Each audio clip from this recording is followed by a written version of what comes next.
radar, they totally lost control of the airplanes. In the fog, I came head on at 10,000 feet with another aircraft, almost hit prop tips. And that teddy bear was on that windscreen. Lasted through about 3 kids, and then the elbows all went out, but it's gone. But that's gratitude. That is what makes Air Corps work then. It makes the Air Force work now. It makes your marriage work now. I asked some boys here a little while ago if they did their dishes for the mother. Oh, no. Because I'm a colonel, I do the dishes in our house. I get a lot better treatment that way, and you'll do the same. Well, very quickly, because of 2 sticks of gum, all kinds of things happened to me. But the most important thing was the feeling of, that I only get from one of the core values we have in the United States Air Force, and that's service before self. And integrity's in there too. And excellence in the things we do. But service before self. There's no other way on earth, not money, not even a 66 Cadillac convertible, that can give a person satisfaction in life other than serving somebody else and getting outside of yourself. And that's what the airlift, that's what made the airlift work. I only knew one person that complained about flying the airlift. Day and night. I lived in a barn, the attic of a barn, went through mud to get the chow hall and get a shower. And only one of my buddies bombed Berlin during the war. And I said, how does it feel to come back now and go through this operation after them trying to kill you? And he says, it's a hell of a lot better to feed them than just to kill them. I'm glad to be back. Service before self. Magic. Dead Sea's dead because it wraps its arms around all the fresh water it can get and gives out nothing. Dead Sea souls in our community because of that same affliction. Gratitude, service before self.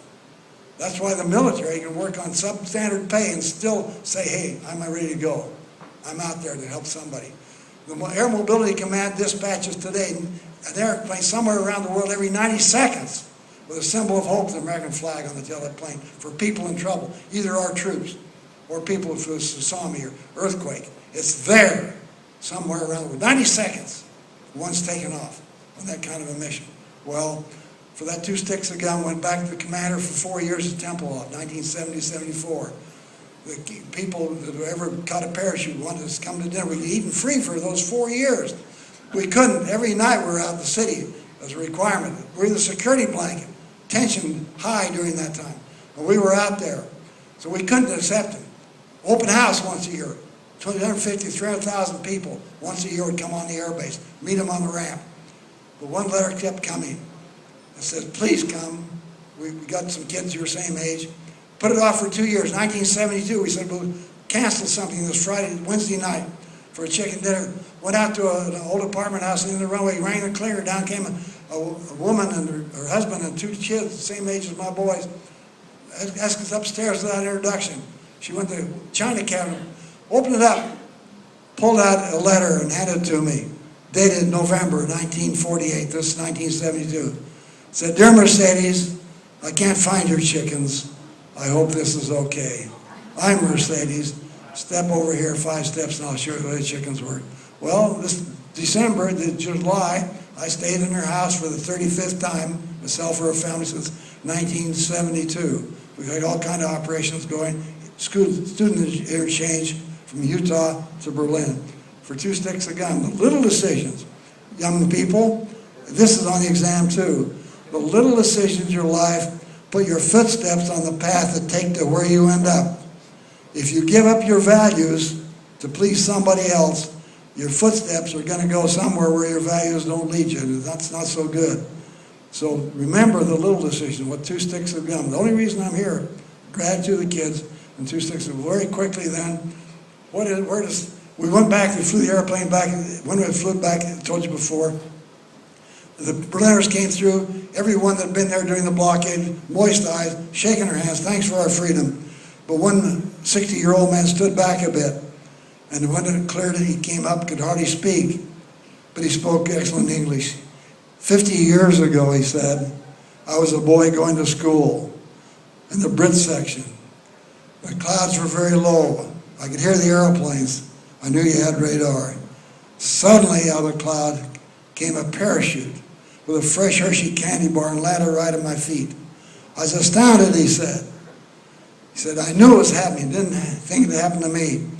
And he said, it took me a week to eat that candy bar. I hit it day and night. But he said it's not the chocolate was important. What was important was that somebody in America knew I was in trouble personally. And somebody in America cared. I can live on thin rations, he said, but not without hope. Without hope, the soul dies. The soul dies without hope. We have people in our community whose soul has died. No outside connection, no friend, no family left, no outside connection. My outside connection was what I believe in God.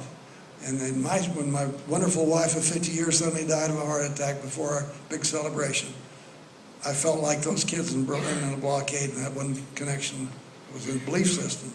And each of you have teachers, parents, friends, clergy. You need an outside source, and that's what that tail on the airplane. Well, very quickly, where's our hope? That's hope, and where does it come from? In freedom.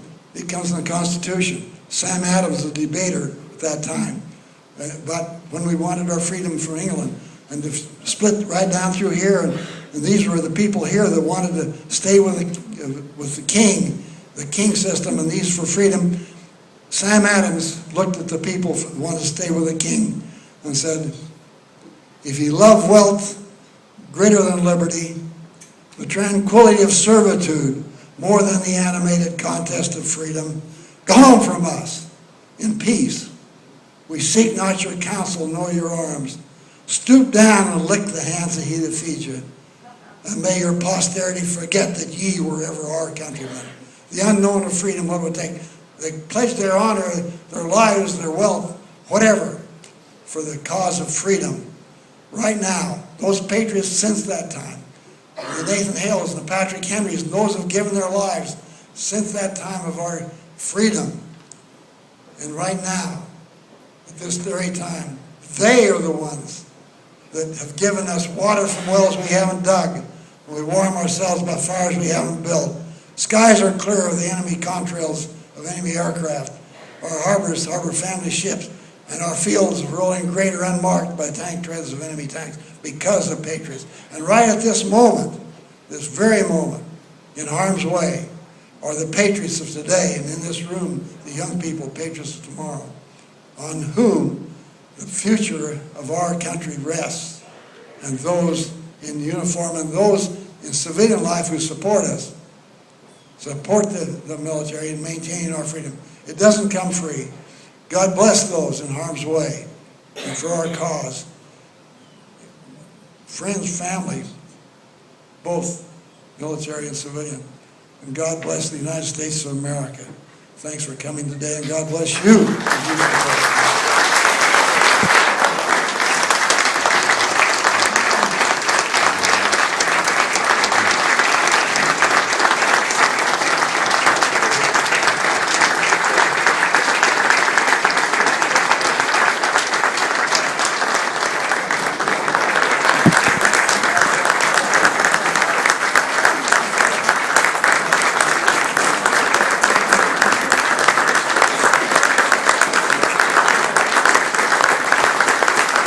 Outstanding.